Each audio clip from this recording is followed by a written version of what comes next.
Hello everyone, welcome to foundation classes by Amit. अगर आप CTET दिसंबर 2023 के लिए तैयारी कर रहे हैं और अगर आप बेस्ट प्रिपरेशन को करना चाहते हैं तो इस चैनल को आप सब्सक्राइब कर लीजिए। इससे बेस्ट प्रिपरेशन ऑथेंटिक मटेरियल आपको कहीं पर भी नहीं मिलेगा। तो अगर आपने चैनल को सब्सक्राइब नहीं किया है तो चैनल को सब्सक्राइब कर लें, बेल आइकन पर प्रेस कर ऑल नोटिफिकेशन को आप ऑन कर दें। अगर आपको किसी तरह का कोई डाउट है, कोई इश्यू है, कुछ पूछना चाहते हैं तो आप इस कॉन्टैक्ट नंबर पे व्हाट्सएप मैसेज कर सकते हैं। साथ में जो टेलीग्राम ग्रुप है उसको आप ज्वाइन कर लीजिए। टेलीग्राम ग्रुप का जो लिंक है वो आपको इसी वीडियो के डिस्क्रिप्शन में मिल जाएगा। हमारी application foundation classes by Amit को अगर आपने डाउनलोड नहीं किया है तो आप डाउनलोड कर लीजिए। एप्लीकेशन का जो लिंक है वो भी आपको इसी वीडियो के डिस्क्रिप्शन में मिल जाएगा। अगर आप यहाँ से डाउनलोड नहीं कर पाते हैं ना तो आप इस व्हाट्सएप नंबर पे मैसेज कर दीजिएगा। मैं आपको पर्सनली जो लिंक है वो शेयर कर दूंगा। तो चलिए फिर आगे बढ़ते हैं।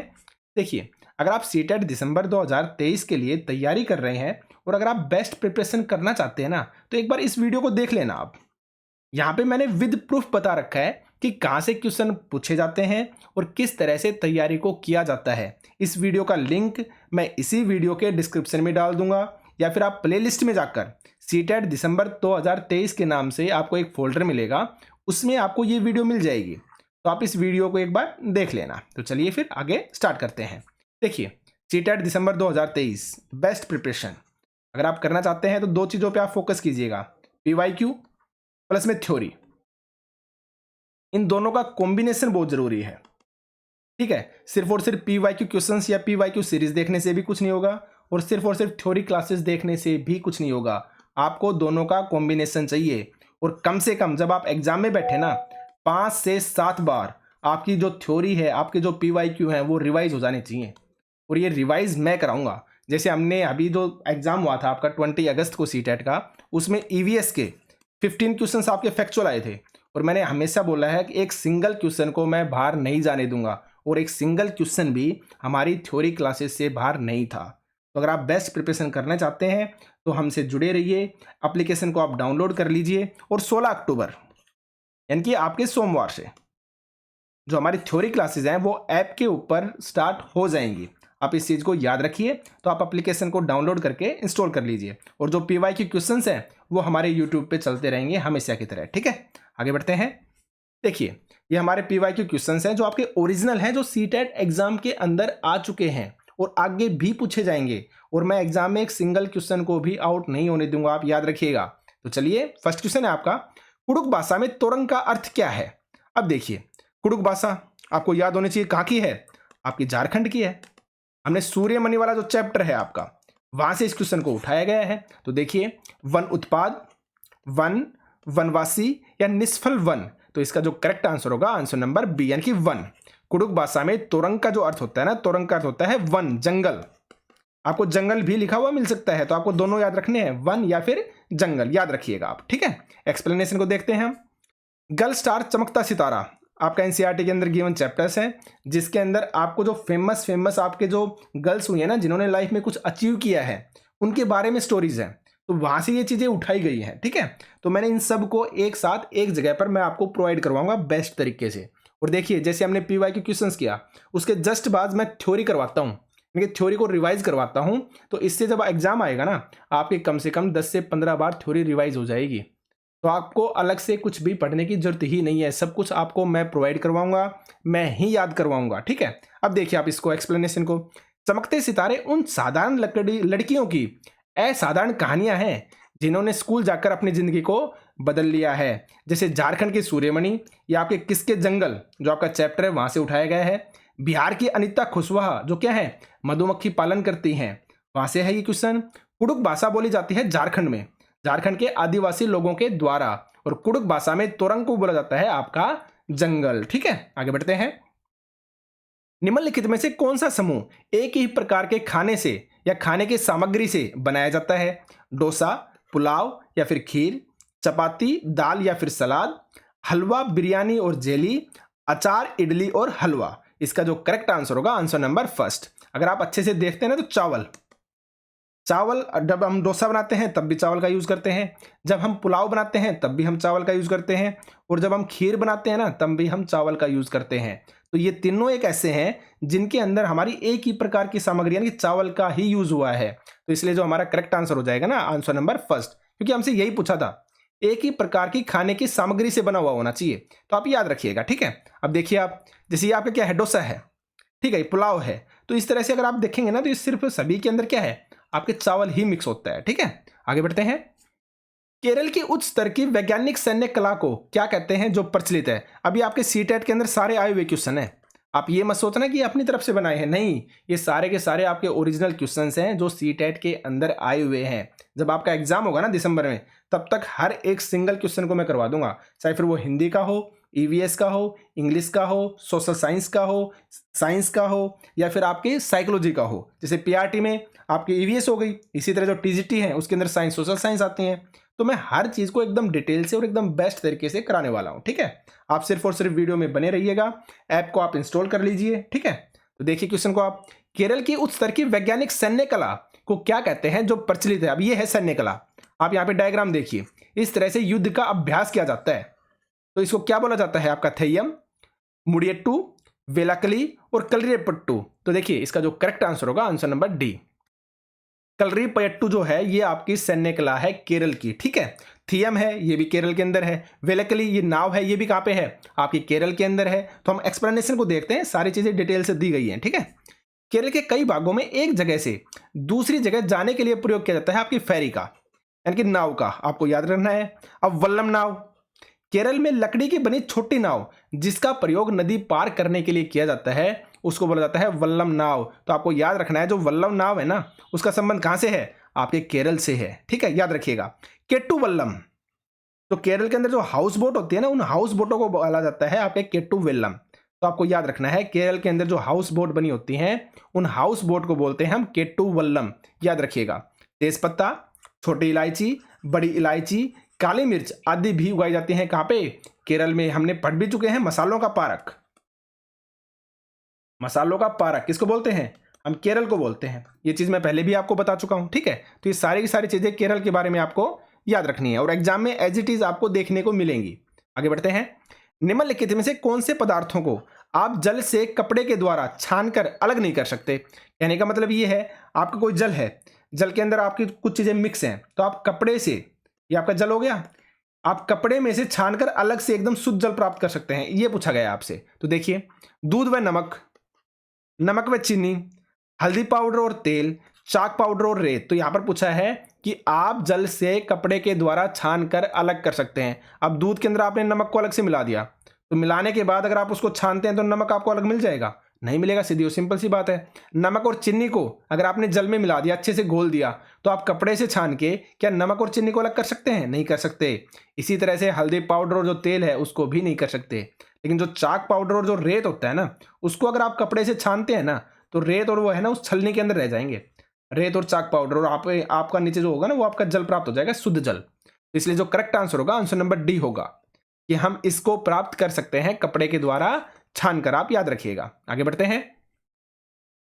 यदि कोई किसान अपने खेतों में उर्वरकों और कीटनाशकों के अधिक्य का उपयोग करके, अब अधिक्य क्या होता है? अधिक्य का मतलब होता है अधिकता, यानी कि उर्वरक और जो कीटनाशक है ना, वो अधिक मात्रा में उपयोग कर रहा है किसान, उपयोग करके बार बार धान की फसल उगाता है, तो इस आचरण से उसके खेत की मृदा पर क्या प्रभाव पड़ेगा? बताइए आप। केवल धान की फसलों के लिए उपयुक्त होगी? गलत है भाई। एक साल में कई फसलों के लिए उपजाऊ हो जाएगी? ये भी गलत है। बंजर हो जाएगी? ये एकदम सही है आपका। देखिए, हम हमेशा बोलते हैं अधिकता हर चीज की बुरी होती है, हम बोलते हैं ना इस बात को। तो जब आप अधिकता से ज्यादा उर्वरक का यूज करेंगे, अधिकता से ज्यादा कीटनाशक का यूज करेंगे, तो मृदा के ऊपर तो इसका बुरा प्रभाव पड़ेगा ना। मिट्टी के ऊपर जो आपकी जमीन है, जमीन के ऊपर तो बुरा असर पड़ेगा ना कीटनाशकों का, उर्वरकों का। ये आपके रासायनिक उर्वरक है, नॉर्मल नहीं है। तो ये क्या करेंगे रासायनिक? भाई आपकी मिट्टी को खराब करेंगे, तो इसलिए आपकी भूमि क्या हो जाएगी? आपकी बंजर हो जाएगी, और उसी प्रकार के फसलों के लिए उपजाऊ भी हो जाएगी। ये भी आपका गलत है। करेक्ट आंसर क्या होगा? Answer number C. आगे बढ़ते हैं। मुकुल हस्त मुद्रा क्या दर्शाती है? जो सभी उंगलियों के सिरों को जोड़कर बनती है, ये है आपकी मुकुल हस्त मुद्रा। यहां पे देखिए आप, इसको बोला जाता है मुकुल हस्त मुद्रा। अब आपको क्या याद रखना है? एक तो भरतनाट्यम, जो आपका भरतनाट्यम जो नृत्य होता है ना, इसके अंदर भी आपकी मुकुल हस्त मुद्रा का यूज किया जाता है। इसके अलावा योगा, जब योगा करते हैं ना तो योगा के अंदर भी एक आसन होता है जिसमें हम मुकुल हस्त मुद्रा जो है उसका यूज करते हैं।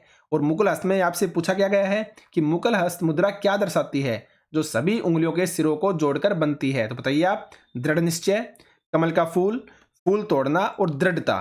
तो यहाँ पे जो आपका करेक्ट आंसर आएगा, आंसर नंबर बी आएगा, कमल का फूल। ठीक है, और ये सीटेट के अंदर सारे पूछे गए क्वेश्चंस हैं, मेरी तरफ से नहीं है ये, तो आप इनको बिल्कुल भी स्किप मत कीजिएगा। ठीक है, आगे बढ़ते हैं। हाथियों के बारे में नीचे दिए गए कथनों पर विचार कीजिए। अब की बार भी आपका सीटेट के अंदर आया था, तो मैं हमेशा आपको बोलता हूं ये चीजें इतनी ज्यादा इंपॉर्टेंट हैं। थ्योरी हो गई आपकी, और आपकी जो एमसीक्यू है ये मोस्ट इंपॉर्टेंट है। और जब दोनों का कॉम्बिनेशन आप बनाएंगे ना, थ्योरी का और आपके एमसीक्यू का, पीवाईक्यू क्वेश्चंस का, तब आप 100% बेस्ट से बेस्ट रिजल्ट दे पाएंगे। आप हर साल देखिए लगभग कितने 15 लाख फॉर्म भरे जाते हैं आपके लेवल 2 के, और आपके लगभग 10 लाख, 8 से 10 लाख जो फॉर्म भरे जाते हैं ना आपके पीआरटी के भरे जाते हैं सीटेट के अंदर। लेकिन क्लियर कभी 7%, कभी 3%, ये आपका रिजल्ट रहता है। यानी कि सिर्फ और सिर्फ 1 से 2 लाख लोग ही क्लियर कर पाते हैं। रीजन क्या है भाई? सभी पढ़ते तो हैं, सभी हार्डवर्क भी करते हैं।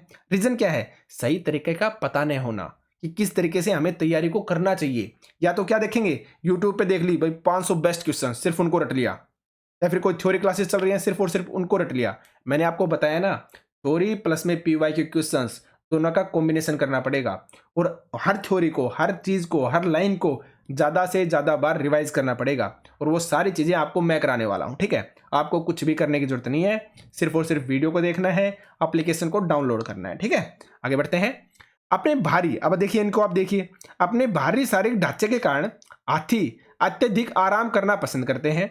यहां तक कि 3 माह के हाथी के बच्चे का भार लगभग 200 ग्राम होता है, ये 200 किलोग्राम, ये आपका सही है। ऊपर वाला आपका गलत है, क्योंकि वो ज्यादा आराम करना पसंद नहीं करते। वो दिन में सिर्फ और सिर्फ 2 से 4 घंटे ही सोते हैं, बहुत कम आराम करते हैं। इन्हें कीचड़ और पानी में खेलना बहुत पसंद है, ये भी आपका सही है। हाथियों के झुंड में नर और मादा हाथी अपने बच्चों के साथ घूमते हैं, एकदम गलत है। जो मादा हाथियों का झुंड होता है वो अलग होता है, नर हाथी अकेले रहते हैं।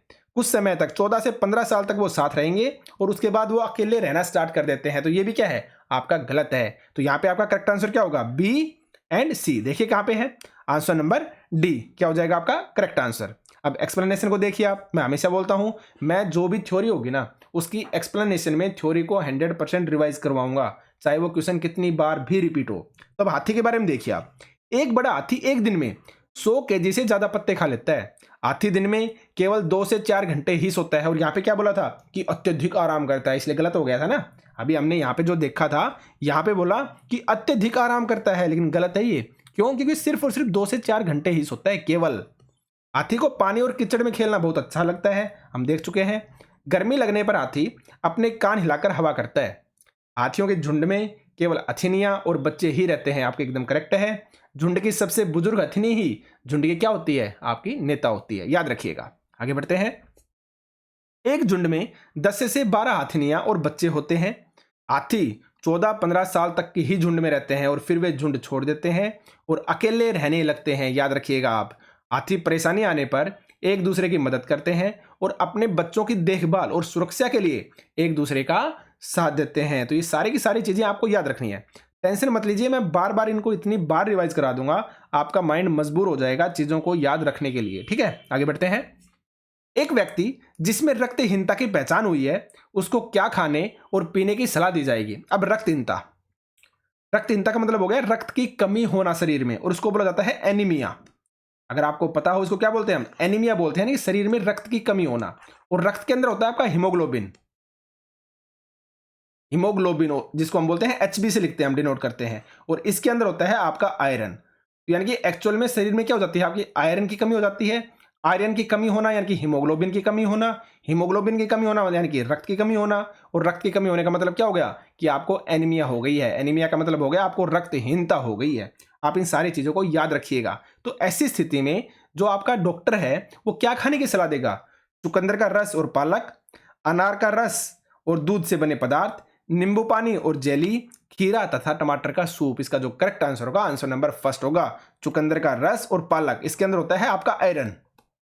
ठीक है, तो इस वजह से, आयरन होने की वजह से क्या देंगे वो आपको? ये खाने की सलाह देंगे। और देखिए दूध, दूध के बारे में एक चीज आप याद रखना, इसके अंदर एक तो आपका आयरन नहीं मिलता है, ये मोस्ट इंपोर्टेंट क्वेश्चन है जो कंपटीशन में तो बहुत ज्यादा बार पूछा जा चुका है। दूध के अंदर एक तो आपका आयरन नहीं मिलता और एक आपका विटामिन सी नहीं मिलता। ये दो ऐसी चीजें हैं जो दूध के अंदर कभी भी नहीं मिलती हैं, आप याद रख सकते हैं। ठीक है, आगे बढ़ते हैं। नेक्स्ट क्वेश्चन है आपका, भोजन में पोषक तत्व बनाए रखने के लिए खाने से पहले हमें आवश्यक रूप से क्या करना चाहिए। देखिए आप, फलों और सब्जियों को काटने के बाद धोना, भोजन को अधिक देर तक पकाना, चावल और अनाज को बहुत सारे पानी में धोना, चावल तथा अनाज को उसी पानी में पकाना जिसमें उन्हें भिगोया गया है। तो ये होगा आपका करेक्ट आंसर। आपने सुना होगा ना, काफ़ी ऐसे विटामिन होते हैं, काफ़ी ऐसे प्रोटीन्स होते हैं जिनको अगर आप धो देते हैं ना, जैसे फल हो गई, सब्जियां हो गई, उनमें ऐसे विटामिन होंगे जो धोने से नष्ट हो जाएंगे, धोने से ही वो क्या होंगे, पानी के साथ बह जाएंगे, या फिर आपने अगर उनको ज़्यादा पका दिया तो वो नष्ट हो जाते हैं। तो इसलिए हमें क्या करना चाहिए, चावल और अनाजों को उसी पानी में पकाना चाहिए जिनमें उन्हें भिगोया जाता है, उसी पानी में, ताकि उनके जो प्रोटीन्स हैं, जो विटामिन है ना, वो आपके खाने में ही उपलब्ध रहे और आप आराम से उनको खा सके। ठीक है, तो इसलिए जो करेक्ट आंसर हो जाएगा, आंसर नंबर डी हो जाएगा। अगर आपको देखते हो तो जैसे विटामिन बी और सी है, ये ऐसे जो आपके जल में घुलनशील है, बाकी जो है ना ए डी ई और के, ये आपके पानी के अंदर घुलनशील नहीं होते हैं। आप ये बात भी याद रख सकते हैं। ठीक है, आगे बढ़ते हैं। लोह तत्वों या आयरन से प्रचुर खाद्य सामग्री का समूह कौन सा है। आगे आपका कि वो खाद्य सामग्री आपको बतानी है जिसके अंदर है ना प्रचुर मात्रा में आयरन होता है। आयरन का संबंध किससे है, आपके एनीमिया रोग से। देखिए आप, आंवला, पालक और गुड़, आंवला, टमाटर और गुड़, पालक, बंद गोभी और टमाटर, आंवला, बंद गोभी और गुड़। तो इसका जो करेक्ट आंसर होगा, आंसर नंबर फर्स्ट होगा, यानी कि ए, आंवला, पालक और गुड़, इसके अंदर होता है आपका आयरन, आप याद रखिएगा। ठीक है, आगे बढ़ते हैं। शरीर में हीमोग्लोबिन या आयरन की कमी होने से एनीमिया होती है। मैंने एक्सप्लेनेशन दे दिया है आपको, हीमोग्लोबिन में आयरन होता है, मैं बता चुका हूं। एनीमिया रोग से ग्रस्त व्यक्ति को गुड़, आंवला और हरी पत्तेदार सब्जियां, जिसमें पालक भी आ गया आपका, है ना, पालक खाने की सलाह दी जाती है क्योंकि इनके अंदर क्या होता है, आपका आयरन होता है। और नेक्स्ट वाला आपका मोस्ट इंपोर्टेंट है, ये सब थ्योरी क्लासेस की है एक्सप्लेनेशन जो मैं आपको दिखा रहा हूं, और इन सब थ्योरी क्लासेस को हम बेस्ट तरीके से हमारी जो ऐप है उसके अंदर करेंगे, याद रखिए आप। ठीक है, शरीर में हीमोग्लोबिन कितना होना चाहिए, 12 से 16 ग्राम पर डीएल। ठीक है, और डीएल का मतलब होता है ग्राम पर डेसीलीटर, याद रखिएगा आप। ठीक है, तो शरीर में हीमोग्लोबिन कितना होना चाहिए, 12 से 16 ग्राम पर डेसीलीटर, याद रखिए आप। आगे बढ़ते हैं। पक्षी निश्चित समय पर अपने पंखों को खो देते हैं, यह प्रक्रिया क्या कहलाती है। देखिए, पंखों को खो देने का मतलब यानी कि ये एक ऐसी क्रिया है जिसके अंदर पक्षी क्या करते हैं ना, अपने जो पंख है ना उनको झाड़ देते हैं और उनके जो नए पंख है ना वो आ जाते हैं। तो पक्षी निश्चित समय पर अपने पंखों को खो देते हैं, तो यह प्रक्रिया क्या कहलाती है, आपकी हाइबरनेशन कहलाती है, जिसे बोलते हैं शीत स्वाप, स्ट्रिडुलेशन कहलाती है यानी कि झंकारना, या मोल्टिंग कहलाती है यानी कि झड़ना, और एक होता है आपका सेलिंग, जिसे बोलते हैं छिलना। तो इसका जो करेक्ट आंसर होगा, आंसर नंबर सी होगा, यानी कि मोल्टिंग यानी कि झड़ना, यानी कि एक ऐसा समय है जब जो पक्षी होते हैं वो अपनी पंखों को झाड़ देते हैं और उनके स्थान पर उनके नए पंख आ जाते हैं। तो जो ये झाड़ने की प्रक्रिया है ना, जो खोने की प्रक्रिया है, पंखों को खो देते हैं, तो यह जो प्रक्रिया है ना ये आपकी मोल्टिंग कहलाती है, जिसे बोलते हैं हम हिंदी के अंदर झड़ना, याद रखिएगा। अब जैसे हाइबरनेशन है, हाइबरनेशन का मतलब होता है जैसे सर्दियों का समय आ गया, तो सर्दियों के समय के अंदर कुछ जीव जंतु ऐसे हैं जो लंबे समय के लिए सो जाते हैं, आपको दिखाई देंगे ही नहीं, जैसे छिपकली है। अब जो छिपकली जो होती है ना वो क्या करती है, जब सर्दियों का समय आता है ना, सर्दियों के समय में आपको कभी भी नहीं दिखेगी या बहुत कम से कम दिखेगी। क्यों, क्योंकि वो हाइबरनेशन के अंदर चली जाती है, शीत स्वाप में चली जाती है, वो सो जाती है, याद रखिएगा। ठीक है, आगे बढ़ते हैं।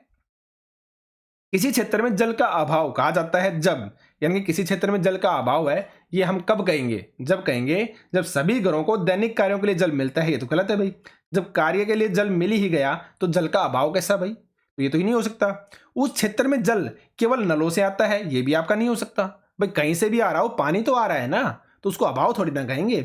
प्राप्त होने वाला जल पीने व खाना पकाने के लिए असुरक्षित होता है, हाँ ये आपका हो सकता है। फिर भी हम नेक्स्ट ऑप्शन को देख लेते हैं, प्राप्त जल से लोग धुलाई व सफाई का काम कर सकते हैं, ये भी आपका गलत है, ये कोई कंडीशन थोड़ी ना होती है।